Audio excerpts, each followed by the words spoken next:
मुल्क में बड़ा ब्रेक डाउन हुआ लेकिन 12 घंटे गुजरने के बावजूद ताहाल बिजली बहाल नहीं हो सकी। कराची में कुछ वक्त के लिए बिजली आई लेकिन फिर कई इलाके तारीकी में डूब गए। अपने नाज़रीन को अहम तरीन खबर के हवाले से अपडेट करते चलें। मुल्क में बिजली का बड़ा ब्रेक डाउन हुआ है लेकिन 12 घंटे गुजरने के बावजूद ताहाल बिजली कहीं पे मैसर नहीं। कराची में कुछ वक्त के लिए बिजली आई लेकिन फिर कई इलाके तारीकी में डूब गए। अपने नाज़रीन को अहम तरीन खबर के हवाले से अपडेट करें। कराची में बिजली का बड़ा ब्रेक डाउन हुआ है जबकि मुल्क में बड़ा ब्रेक डाउन 12 घंटे गुजरने के बावजूद ताहाल बिजली बहाल ना हो सकी। कराची में कुछ वक्त के लिए बिजली आई लेकिन फिर कई इलाके तारीकी में डूब गए। इसी सूरत हाल पर मजीद बात करने के लिए हमें साथ ज्वाइन किया है साबिक वज़ीर तवानाई उमर अयूब ने। सर, सबसे पहले तो बहुत शुक्रिया K21 न्यूज़ को वक्त देने के लिए। सर, 12 घंटे से ज़ायद का वक्त गुजर चुका है, अभी तक कराची के बेशतर इलाके और मुल्क के बेशतर जो शहर हैं वो तारीकी में डूबे हुए हैं। इस चीज़ को आप किस तरीके से देखते हैं? बिस्मिल्लाहिर्रहमानिर्रहीम। मेरे ख्याल है जी ये बहुत अफसोसनाक बात है।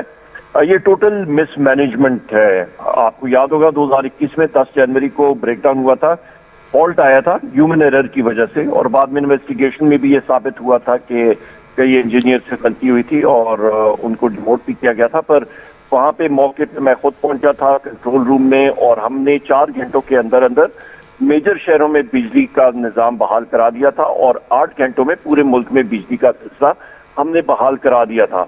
और उसको ब्लैक स्टार्ट कहते हैं। यहाँ पे तो एक फॉल्ट आया और उसके बाद फॉल्ट आते भी हैं, ये हर जगह में होते हैं, पर उसका मेजर चीज ये होती है कि आप उसको डील कैसे करते हैं। यहाँ पे हुकूमत जो है वो सोई हुई है, ना कोई उनकी तरफ से इंफॉर्मेशन आ रही है। हम लोग हर घंटे पे घंटे अपडेट कर रहे थे जब तक निज़ाम नॉर्मल नहीं हो गया था। यहाँ पे इस तरह की कोई चीज नहीं है। मैं अभी भी तरबेला डैम के इलाके से आया हूँ, मेरे हल्के में आता है। 5 स्टार्ट उन्होंने तरबेला डैम से दिए हैं और वो मतलब अनसक्सेसफुल रहे हैं, और उसकी वजह से जो शुमाली इलाका है मुल्क का वो अभी भी तारीकी में डूबा हुआ है और लगता ये है कि कल भी तारीकी में डूबा होगा। इसी तरह कराची जनूबी एरियाज जो हैं वो भी बेशतर इलाके तारीकी में डूबे हुए हैं। इसके साथ जिंदगी का निज़ाम मुकम्मल तौर पे मफलूज हो गया है, और इस इम्पोर्टेड हुकूमत को कम अज कम इनको ये मालूम नहीं है इसके साथ डील कैसे करना है। और सोने पे सुहागा, इस वक्त पेट्रोल क्राइसिस भी शुरू हो गया है, डीजल क्राइसिस आने वाला है, गंदम का क्राइसिस और भी मजीद गंभीर होगा, और आटे का क्राइसिस आसमान पे ये जाएगा। तो मुख्तलिफ क्राइसिस जो हैं वो आ रहे हैं, और गैस का क्राइसिस भी, इनको जहाज गैस की नहीं मिल रहे हैं, उसकी वजह से बिजली का लोड शेडिंग, हमने तो गर्मियों में भी खत्म कर दी थी लोड शेडिंग पूरे 80% मुल्क में, और अभी आपको सर्दियों में लोड शेडिंग का। आपसे ये जानना चाहूंगा कि ज़राए ने तो सुबह ही पावर ब्रेक डाउन के हवाले से बता दिया था कि मुल्क में बड़ा पावर ब्रेक डाउन हुआ है, लेकिन वफाकी वज़रा का कहना था कि मामूली सा ब्रेक डाउन है जिसके बाद कुछ ही देर में बिजली की बहाली का अमल शुरू हो जाएगा। लेकिन 12 घंटे गुजर चुके हैं, आवाम मुश्किलात से दो चार हैं। इस हवाले से क्या बताएंगे, क्या हुकूमत की गफलत है ये, या आवाम को फिर एक बड़ी मुश्किलात में धकेलने की साजिश की जा रही है? मेरा ख्याल है हुकूमत जो है वो अपने NRO 2 लेके 1100 अरब रुपए अपनी माफी करा के वो तो मजे में है, उनको तो कोई फर्क नहीं पड़ता।